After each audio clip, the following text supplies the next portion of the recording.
Hi, clowns. Welcome to Crimenelia Street. I'm Tori. I'm Sam, and we are gathered here today on a glorious ending to our weekend. We just got a whole new album. It has been such a fun weekend, and we're just this album is just giving me life. I didn't know I could dance so much. I'm not a dancer, and now I am. That's just the way it is. I feel like I'm still finding glitter in random spots, which is fine. Same, yeah. It's my bathtub is glitter. It hasn't washed out. Yeah. Speaking of dancing, Sam tonight is in the club. Yes, and a club, very meta, about one of my up and coming favorite songs on the new album, Ruin the Friendship, because that's what I suspect the 50 Cent song is that she's referencing in the song. So, yeah.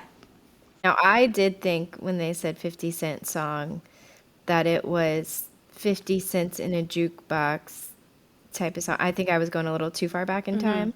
Um, so there's that for what's that for what that's worth. Right, right. Yeah, we're just over the moon, sleep deprived. We have been going and going and going. We had a 4:30 night, which you guys have probably heard about already. 4:30 a.m., which is crazy for us, and I think we got like 2 or 3 hours of sleep, and then we had to be with our children the next day. So, yeah, it's been a week, and then we had the movie that night, and then I had like disc golf things in the mornings, and I had to, mow the lawn today. So I just like haven't really caught up on sleep yet, but we're getting there. I did get more sleep last night, so. Right, right. Same. I conked out pretty early and I got somehow it's still feeling like I'm not quite there. I need like maybe one more full night of sleep. But yeah, that will do it. And then we'll be fine Next weekend, we'll be rested. for whatever else comes our way. Now I'm like, oh, we need to make more plans because now we've been looking forward to this weekend for so long. But yeah, we'll make more plans. Yes, I really liked hanging out with Desiree too. She's so sweet. she is. She's awesome. I admire her so much. And our daughters are really good friends too. So that's really cute. Oh. And yeah, I want to get together and make a bunch of friendship bracelets and stuff. Um, Yes, that'd be fun. I'm so down for that. Hmm. For sure. And Tori is Sequins Are Forever. They are. We just got this line in my now number one song, The Life of a Showgirl. And I was just bedazzled in sequins both of our nights. Of course, we had to wear two different outfits on each night. Sam was a flapper girl the first night. It was amazing with a little feather in her hair and everything. Um, Amazing. But yeah, it's sequins are forever. I mean, timeless, right? For every era, really. So, um, Honestly. honestly, dressing up was one of the most fun parts of like getting together and all. Girling at its finest. Yep. I know I brought like three different outfit options. I'm like, you guys have to help me Yeah. choose. I got to try them all on. You need to Always fun. wear that red dress somewhere. Yeah, I did a long time ago. Oh, it needs its time again. It's time to break it out again. Well, Christmas is coming. So if I could, yeah. Of course, my company's Christmas party is at Skipper's. So Hey, you could rock it there. No, it's not the vibe. Right. it's not the vibe. No. We'll Yeah, see. for sure. For sure. Yeah, it is a fun dress. It's cute. It's super cute. And then even with the boots, oh, those boots. Dude, those boots are really cool. And I wore them 2 nights in a row and I did not fall once. So they're pretty much good luck. Knock on wood. Except the first time I wore them. Yeah. First time I wore them, I did fall after the Sabrina Carpenter. But we got the bad luck out of Right. them. You know, you kind of washed it out there. And for the listeners, these are like 8-inch platform heels, chunky Hmm. heel, but Like knee very high, tall. like go-go Like style. yeah, yeah, white, yeah, very They're fun. amazing. She Hmm. was getting complimented while we were out and about, and it was so cute. Yeah, you looked amazing. Oh, thank you, So that was super fun. thank you. Yeah. Hmm. The piano bar guy did not play Clean or Death by a Thousand No, they Cuts. did not pay attention to our requests. To be fair, Mm-mm. they were at their tail end of the set, At literally the last song. right? But they did say that they were Taylor Swift fans, so that is why we put that request in to begin with. So I think that's fair. But it is like actions speak louder than words. Mm-hmm. That's true. I know that's right. No, it was such a good Yeah, time. I can't wait for yeah, we need to plan another girling event. I'm already excited. I don't know what we're doing yet. for sure. This might actually be another more so of a mom event, but Charlotte's never seen a movie in theaters, but Hmm. Zootopia 2 is coming out, and Oh, I love I love it Zootopia. too. I love it. It's one of like my um more favorite of the newer Disney It's so movies. fun. Yeah. And Is it Disney? yeah, it's Disney. Yeah. Huh, okay. Um but yeah, I think it'd be fun to maybe try and take Charlotte too. And I know Desiree said that her girls love it. So I don't know if Finn would enjoy the movies just yet, but it might be too much. Okay. That's what I think it might even be too Hmm. But much. I will go. Hey, that would be great too. Yeah. Yeah. We could do that. I can be an extra pair of eyes and arms, which is always helpful Amazing. with Yes. children. Yes. Because Zootopia is so good. Like, I just love the whole world and the different, like, biomes and stuff. Like, I'm obsessed with Yeah. it. No, I love it. Yeah. It's so good. Yeah. I'm down to go. Yeah, Finn is, I cannot imagine him sitting, he just wouldn't want to sit still. Hmm. Um, he'd be okay watching it if there was like a little play area somewhere in there and he could like kind of get And up and chill. climb on all the chairs I've and heard there's movie theaters jump. just like that, actually. I don't know where, but I've seen, and it Really? was definitely not AI, so I wasn't tricked. But yeah, they have these little play places inside of the movie theater for the kids, Whoa, that's which would be awesome. dope. But yeah, I'm Hmm. wondering how Charlotte would do. Um, but I guess we'll And it's only like $15, so we can always leave too if the kids aren't right, tolerating it well. right. So true. Okay. Um, all right. So should we get into the sad stuff? Yeah, Okay. let's do it. We've been happy for quite a long time now. Like too Um, long. I this, almost feel like this is so foreign to me. I'm like, oh my gosh, I'm about to ah, say the worst. I know. Yeah, no, honestly, it's just been like so much joy. Mm-hmm. It's yeah, for the weekend. It's time to bring it down. Time to buckle down. Okay. All right. So I'm going to be talking about Daniel LaPlante and his little, I don't even, his crime spree that he went on Okay. in the 80s. May I Okay. have, I will say the name sounds familiar to okay. me. So I don't know if I know this or not, but we'll see. I first heard about this earlier this year, and I'm like, okay, maybe that will be something I want to do. And the more I learned about it, the more I was just kind of like, wow, this is crazy.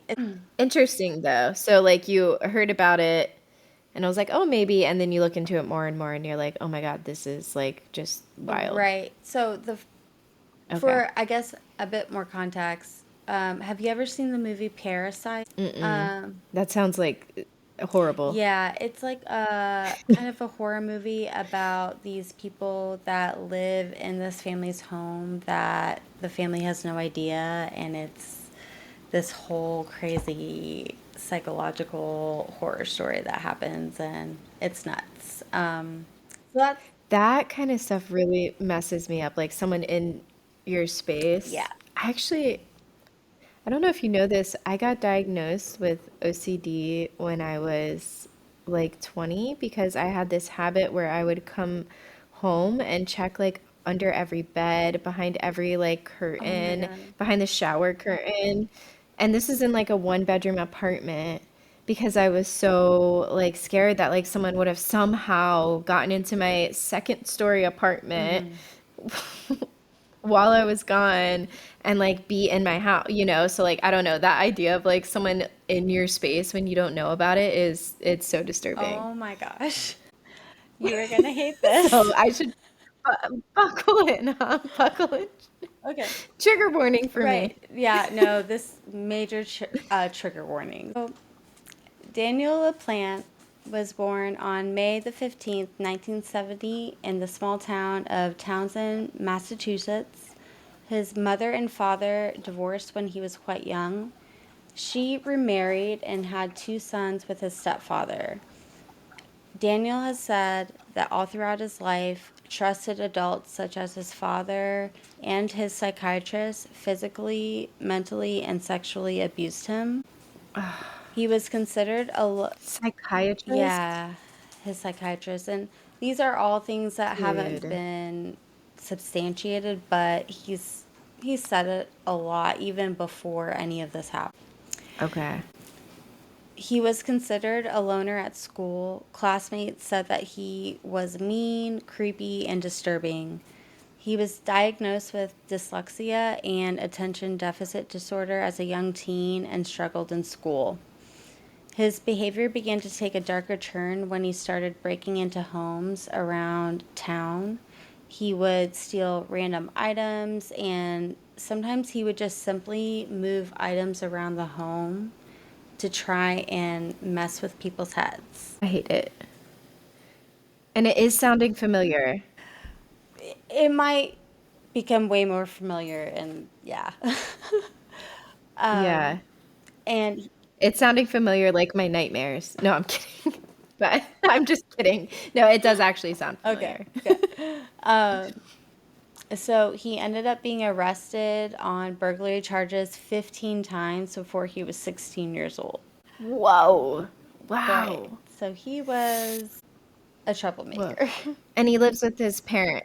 He lives with his parents. His mom and his stepfather. Yeah. His father Okay. was out of the picture, but it seemed like he had a very chaotic, disturbed childhood and like kind of unstable, I guess you could say. Yeah. Okay. So in 1986, he developed a crush on a 15-year-old girl named Tina Bowen. She went to the same school as he did. He managed to get her number from another student and he called her one evening. He said that he had gotten her number from a friend and wanted to take her out on a date. Tina had no idea who Daniel was, and after a few nights of conversations with him, she agreed to meet him for a date. He had Hmm. also described himself as tall, blonde, and athletic. And when Daniel arrived at her front door for their date, she was shocked at his appearance because he was 5'8", which isn't like, shorter, but it definitely wasn't athletic and tall as he described. He had dark hair that was very disheveled. He just seemed like dirty, like he wasn't wearing clean clothes. He catfished her. Exactly, he catfished her in the 80s. Yeah, he was just nothing like he described. And after about an hour into the date, Tina had to find a way to leave early because she got very uncomfortable. He started to ask her really strange questions about her mother, who actually had just passed away from cancer. So she was also grieving at this point, even after she told him, like, my mom just died. And So it's like he's like interested in her mom being I don't dead. know, dude. Yeah, it seems that Okay. way. And she just got really uncomfortable, and she She's like vulnerable too. Like even like the conversations that they're having on the phone prior to this, mhm, prior to them meeting, like she's in a very vulnerable place. She's grieving her mother who passed away horribly from can. like Okay. literally just a few months ago. Whoa. Right. It is strange. So she gets super uncomfortable just between him completely lying about her appearance and then asking her all these pressing questions about her mother's passing. She's like, this is too Fair. much. I'm getting out of here. Super valid. So she left, she escaped, and she never spoke to him again. So, in the following weeks, LaPlante finds a way to break into their home several times. He would hide in various crawl spaces inside the walls, and he would No. spy on them through peepholes. The Bowens, which included in the house, was Tina, her sister Karen, and her father Frank. And they all began to notice these strange happenings around their home. TV channels would change if they left the room. Objects would be moved around the house. Food would go missing. And it started to get worse with them hearing banging noises from other rooms. And messages started to appear on their bathroom mirrors saying, "I'm in your room, come find me." And he would somehow manage to write this in like with like ketchup packets, and he would like smear it. So it looks like Yeah. bloody. And they are thinking like, here, this is a haunted home, because like there's no way someone is leaving through their front or back door. They're trying to figure out how this is I think I've heard this. This is just so disturbing. Someone being in your space like that. happening. And then you're all pointing fingers at each other because who else could it be? Exactly. It's so violating. I hate every bit of this. I hate it. I hate it. I hate it.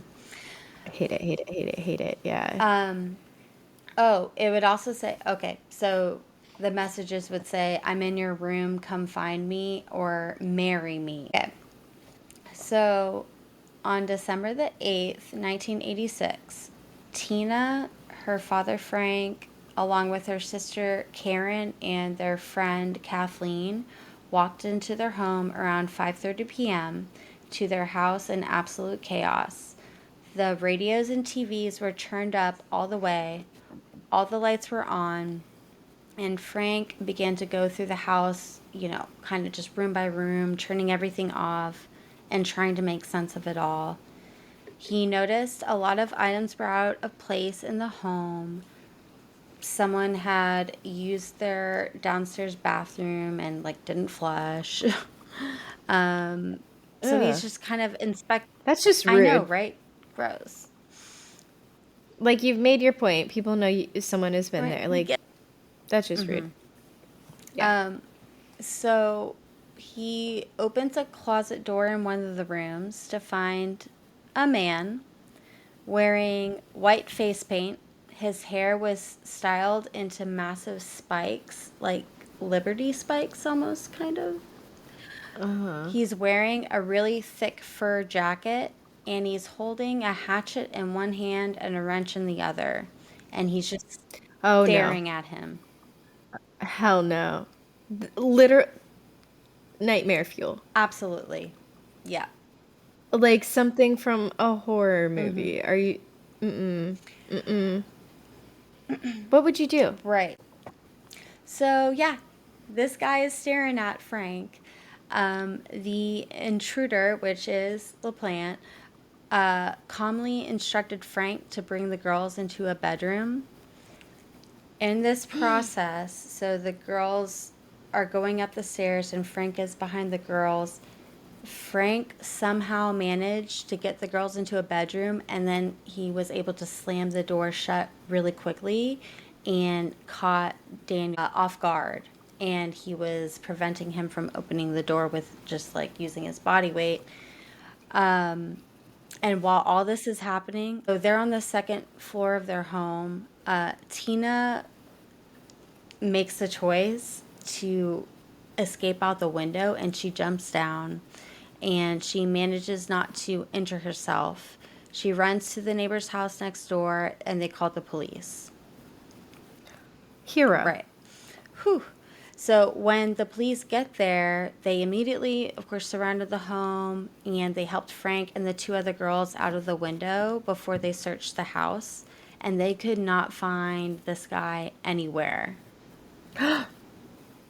Oh no. Okay. Okay. So it's just so strange because I don't know. They got there pretty quick. He escaped out the Where'd he back go? door, but Where'd he still, go? where is he? Like he found a way in the home. Absolutely terrifying.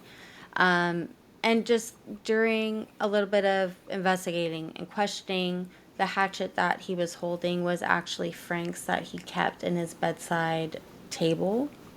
So he was obviously in there. So Yep. intrusive. And when they asked what they thought he looked, or like, questions about his appearance, Frank thought that the guy looked around 22 years old when at this time Daniel was only 16. Tina didn't recognize him at all. She said he looked about 6 feet tall and looked somewhere between 20 and 26. Um, so it's Interesting. just I wonder if it's because when you're scared of someone, they seem bigger. exactly, I think just like the fear combined with the disguise. Yeah. So it's very kind of calculated what he was doing. He's like, I need to make myself look as different as possible so these people don't recognize me. And then it's like, oh, so was he intending on just like terrorizing them, or did he want to kill them? Or, Right. What was he gonna do if he got in that room with right. them? Because, like, why wear that whole disguise and go through that unless you're just like, I don't know, a sick person. So Tina did not recognize him at all. It's a shame. Yeah. Dang. Right. So the Bowens, of course, packed up and left the house. Can't blame Thank them. God. Um, Yeah. and after just a couple days, on December 10th, the police department get a call back to their house. So Officer Stephen Bezanson pulled up to the Bowen home. It's on 93 Lawrence Street, and he found Frank in the driveway, clearly shaken, and he's just like pointing at the house, like freaked out, pointing at the house. Frank told him that he had gone back because they needed to grab a few things. They were only able to pack just, a couple items, and he figured it would be safe by now.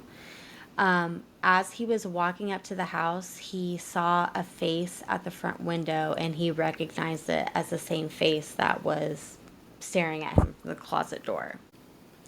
So, This is a true this is story. true. This isn't a, it's not a horror No, movie it's true. plot. It's true. Okay.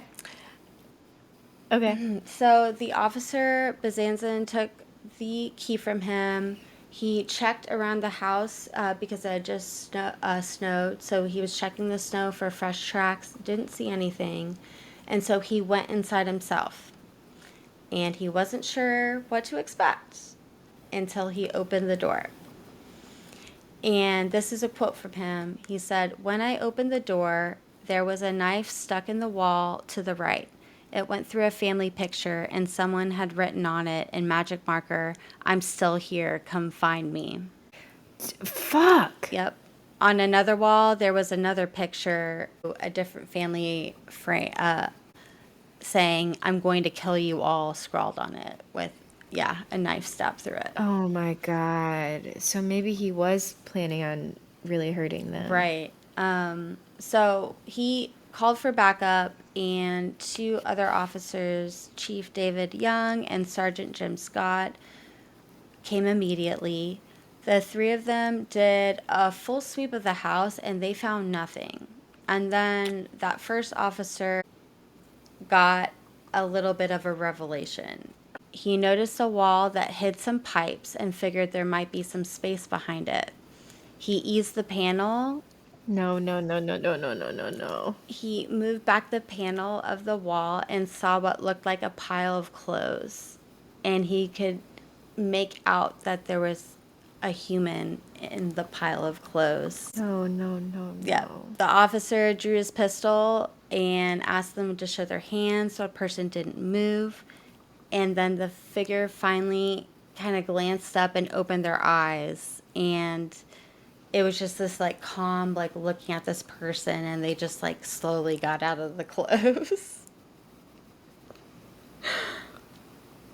And if you, on the Wow. drive, if you look at picture one No, and not photos. two, it's a diagram of where Okay. he was. It's just to give you an idea, the way this person would have to be very thin to slide into the wall like how he did. Actually, one and two are pictures of where he was. Okay, so it's like the diagram, I guess it's of a bathroom.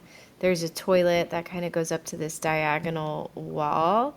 It's giving the Pythagorean theorem. There's a a triangle that the diagonal wall creates. So there's a small space that's the two sides of the triangle are 4 by 4 feet. You would have to do a squared plus b squared plus c squared to see what the diagonal length is. But yeah, very small, very small space that he would have to be in, especially with like a pile of clothes and stuff too. I mean, who knows how long he was just in that one spot too. I'm sure he had little spots Yes. all over. Yep. Things like this were found all throughout their house, which is crazy. My worst nightmare, Yes. like actually. Yes. That's why would you that's yeah. Oh, and the entry made by hang on, entry made by climbing up onto 4 foot high foundation and jumping down. So you have to climb up onto 4 foot foundation and jump into this space. I hate every bit of it. Yeah. Oh, and then Yeah, it's crazy. sorry, I'm just looking at page 2. Entry made by climbing to top of foundation, squeezing between outer wall and separating wall and jumping down to triangular space to right behind separating wall. It sounds very difficult as well to get into these places. Yep. He wormed his way in there literally. And they found little spots like this all throughout the home. And the third slide is just a picture of the home, and it was one of those bedrooms on the right there at the top where Tina jumped from to escape. Wow. Yeah, it's just a classic, like, cute little, I don't even know what style home to call that. Looks like they had a big yard. Pretty, looks like a decent sized house, but Right. that's quite a jump. There's not even, like, some of the second stories will have, like, a little, like, roof you can climb out onto from the window. I used to do that in my parents' house when I was little. And smoke a cigarette. I don't smoke cigarettes anymore, but Right. I was a We little don't rebel. endorse it, Um, but Mm-mm, no, no, no. But yeah, this has nothing of the sort. She was literally just jumping out the right. window onto the ground. That's wild. Yeah. But that literally saved her family's life. And also, this officer, by thinking we must be missing something here, he probably saved their lives again, Oh, because I don't yeah. know if they would ever go back to that home, but they ended up I mean, they had their stuff there. right. Obviously, they just kind of grabbed what they could, but think of all the memories you have in that home. I mean, the mom just passed away. Like, I think of all this know. trauma, and just to find out that, like, someone has been violating your space like that. Ugh, it's so evil, dude. Like, So disturbing. And good on them for like getting up and going because I feel like it's all too often you hear a story, even like, I don't know, some of the like haunting, like paranormal stories you'll hear too. It's like, just leave. just leave. Right. Just go. So good on them for doing that because it wasn't something paranormal. And I feel like this could be kind of taken that way too, like, I don't No, they know. thought they were going It, crazy. They did think, oh my gosh, is like this some demonic possession type thing that's happening? right. Like, so that definitely, you know, got in their heads, and it's just, okay, I'll say this, we'll revisit this in a moment. So Okay. he was arrested, obviously. Thank God. And once again, he's 16. So Right. when Daniel was first brought over to Ayer District Court, there happened to be another juvenile there facing just totally unrelated charges.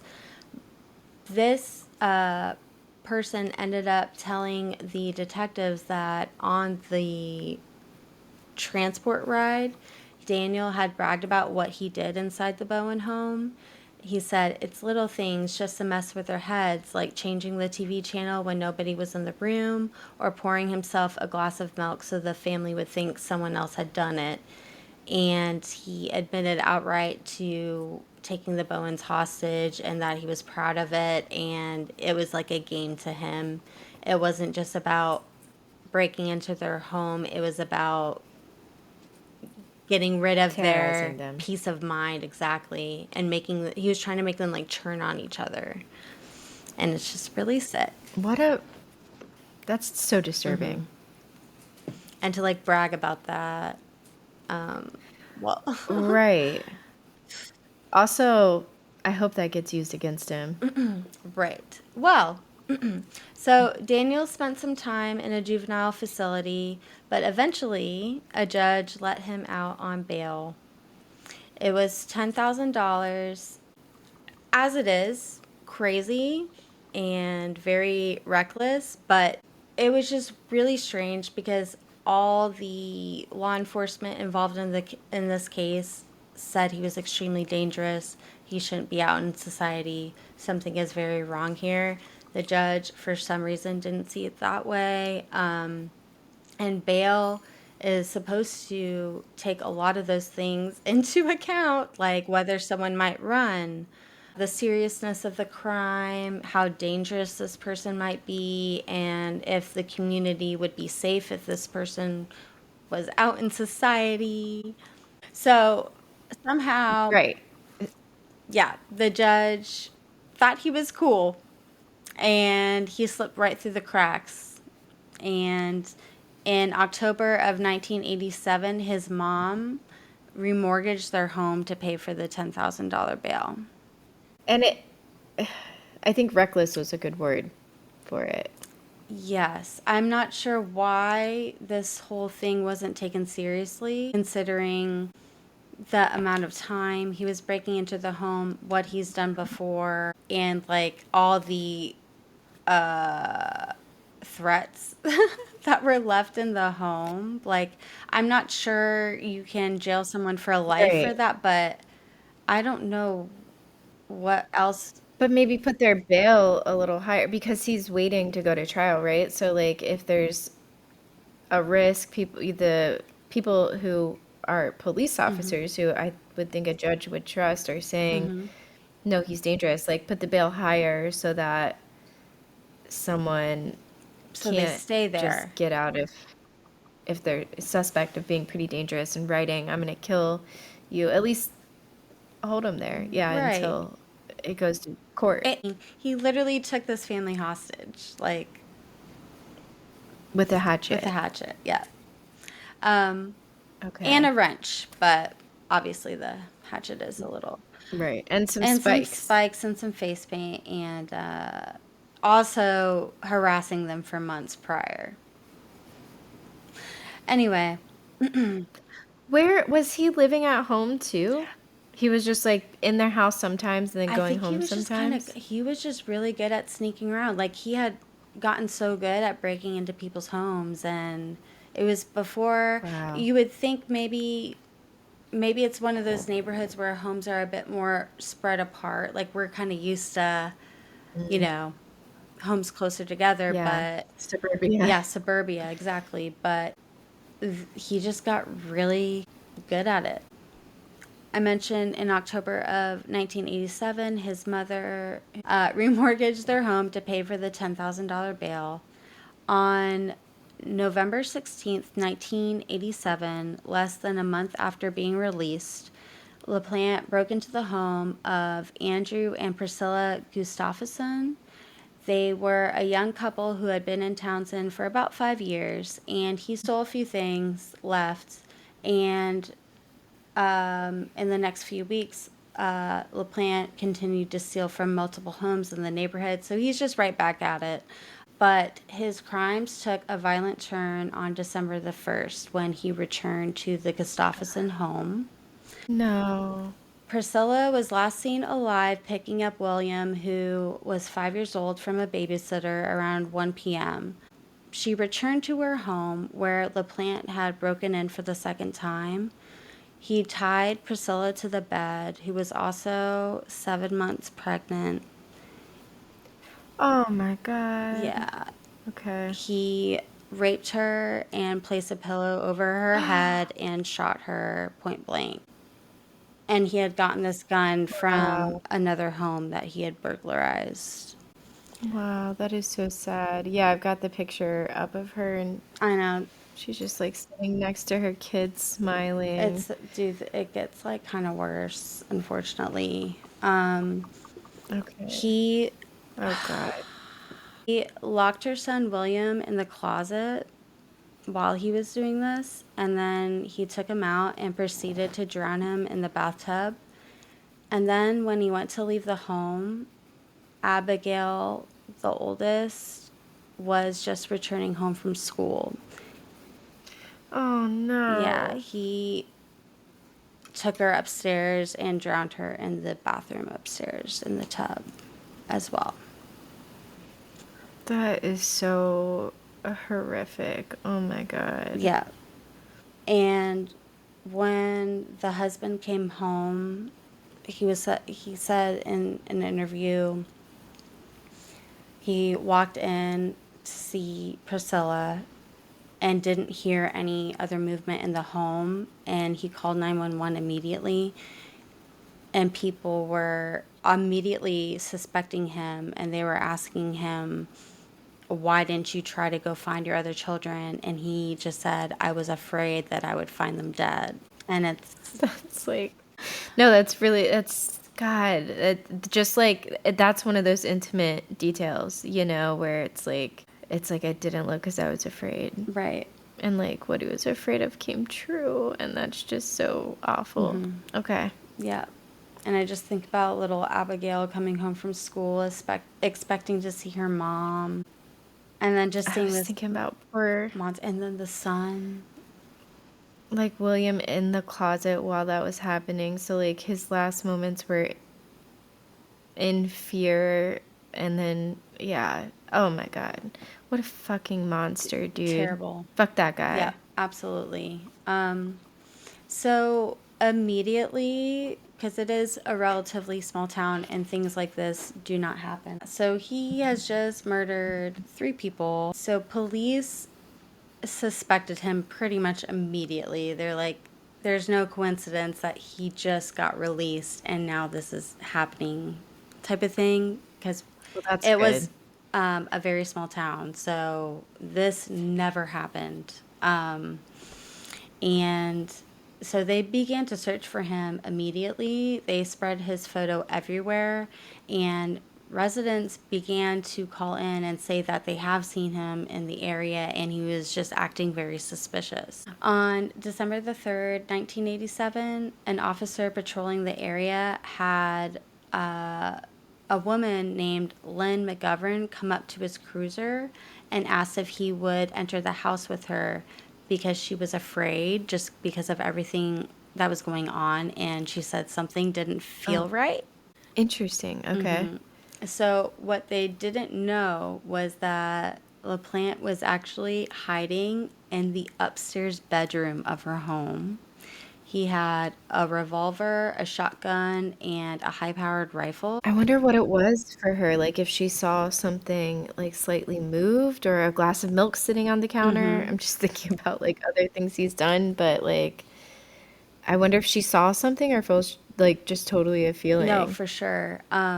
And it's just like, what luck that the officer happened to be patrolling that neighborhood at that time, you know? Oh my God, yeah. So, yeah, so she flagged him down, asked for help, and he's like, okay. And so they entered the home, and all of a sudden they hear a really loud noise from upstairs. The officer called for backup and started up the stairs, and he saw a shotgun on the ground and the window of the bedroom open, and Daniel had actually shot through the bedroom door and then jumped out of the window and escaped into the woods before they could. Like why shoot? Why not just jump out the window? Right. Maybe it was just to hurt whoever was. Like if someone was standing out there. Right. Wow. But yeah, just very, whew, like that lady had such a close call. Dude, Yeah. So, I am so glad she had that feeling, for sure. Okay, so honestly. so he escaped into the woods again. So later that day, police started to get calls from residents about a suspicious person in the Elm Street area. Officers were patrolling a neighborhood when they heard a woman whose name was Pamela Michaela screaming from a home nearby. The police arrived and found a woman saying that she had returned to her home on 17 Elm Street and found an intruder with a gun inside. He calmly told her that she was going to drive him out of the area so he could escape. So they, at gunpoint, they got into her van, and as they got into town, Pamela made the brave decision to jump out of her vehicle and just abandoned her van, let it roll. And a passing motorist saw this happen and brought her back to her home. Man, a time without cell I know, phones. right? You have to go all the way home before calling. Right, exactly. And the next picture, you'll see for getaway van, I think it says, was her van that he took. Um, so, Oh wow. Oh, look at that thing. It's very like retro van. yes. It's like almost what you'd see like a conversion van looking like No, it's today. funny because he chose the worst getaway vehicle possible because this van was unmistakable. It was like bright orange. Showgirl. Mm. Um, it was like it had like the pop up on top. It had two for sale signs Yeah. on the side. Like Wow. it was very unique. So he was spotted driving this vehicle around, and citizens related to police where they were like, this vehicle is headed in this direction. And they ended up finding it abandoned at a lumber yard. And just knowing that this guy could hide anywhere, they searched the whole place and they found him hiding in a dumpster. And you'll actually see, Thank God. yeah, picture number 5 is the dumpster that he was found in with a dog that also found him. Good boy. Yep. What a good What a good boy. boy. So he was arrested immediately and was brought to the police station.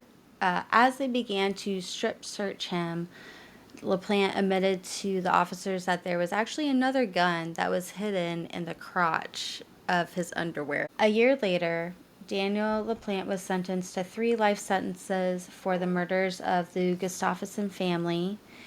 And for a long time, that was the end of it. In March of 2017, he was back in court and he was asking for a reduction in his sentence. I'm sorry, no. Right.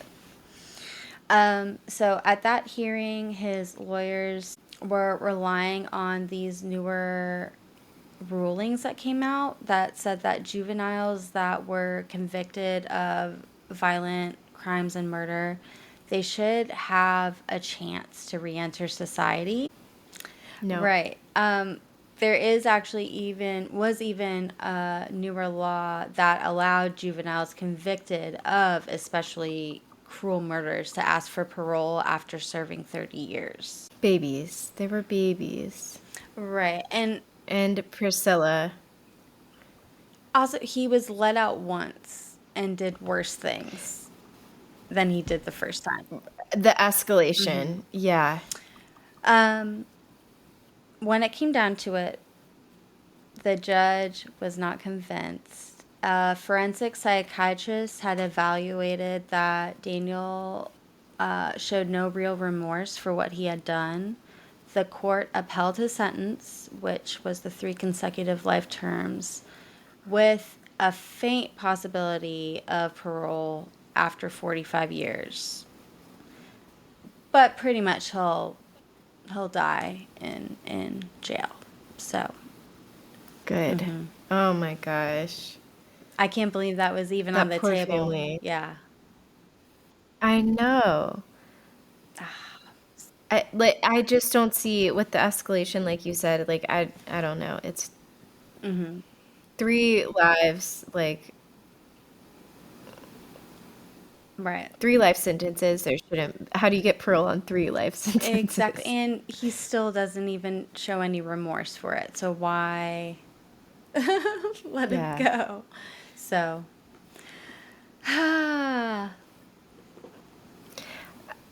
Man, that is. I feel like the police were doing all the right things, and it all kind of came down to that one judge that is upsetting. And I'm sure that they like regret the decision now, and it's a tough role to be in, but man, but yes, yeah, that was a I tough know. one. I just had the photo of like Priscilla and the kids up through a lot of that, and oh my Oh God. yeah. Oh yeah. And then there's a couple pictures of him. There's 6 is of him being arrested, and then 7 is of him in jail, like through the prison or the jail things. So glad to see him arrested. Yeah. Wow. Yeah. Wow, so like paparazzi's like on him or Oh, also the media, because this was, since it was such a small town, the media also kind of impeded the investigation of finding him a lot. Because they said anywhere the police went or like the head detectives, there was like a group of people following them around almost. So it was really hard to focus because, yeah, he was just such a sneaky guy. hope that prison's made of concrete. Right. Yeah. Ugh. Um, that's the story. Yep. Wow. Wow. So we could use some happy stuff. Yeah. It's funny because we did record our bonus Swifty episode earlier, so we've talked a lot of Swift Right. already. Um, but let me think. Oh, what about any theories? Oh, what about the videos? You remember all those videos that were popping up all over the world? Did you see what they led to? No, it was it the 4 things or was it something else or the 4 CD variants or was that just the Oh, standby? so last night we were on standby, and I think what the standby was the variants with like the acoustic version and stuff because nothing else happened.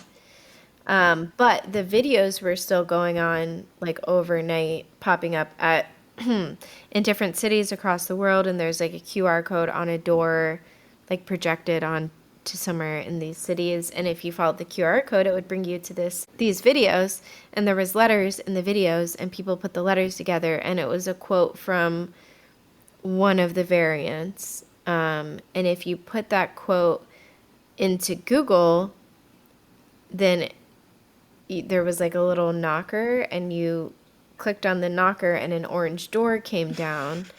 And then you knocked it again and went through the door. So after all this is like 24 hours of these videos coming globally across the world. Swifties searching their cities for it, right? Oh my gosh.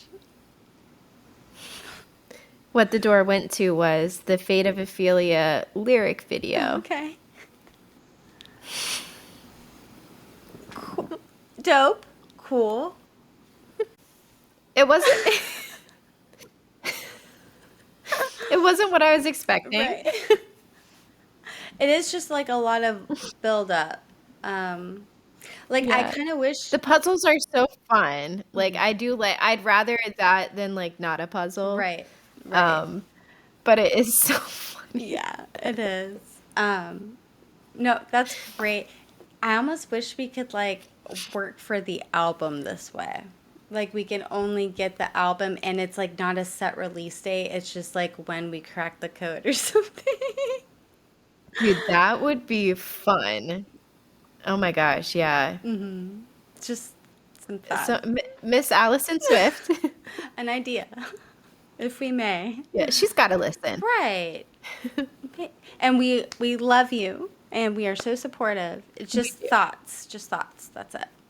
And This album is a banger. it is, yeah. I'm going to be listening to it Love it. for a while. And I'm excited to rearrange my top 12. 'Cause Yes. I know I will. Daily. Yes. I think I already want to change my top 3. We just recorded that episode like an hour ago. That's awesome. What are you thinking? Okay, so I had, hang on, let me pull it back up. I had Actually Romantic, no, sorry, I had Life of Showgirl, Actually Romantic, and then Opalite. And I think I would actually do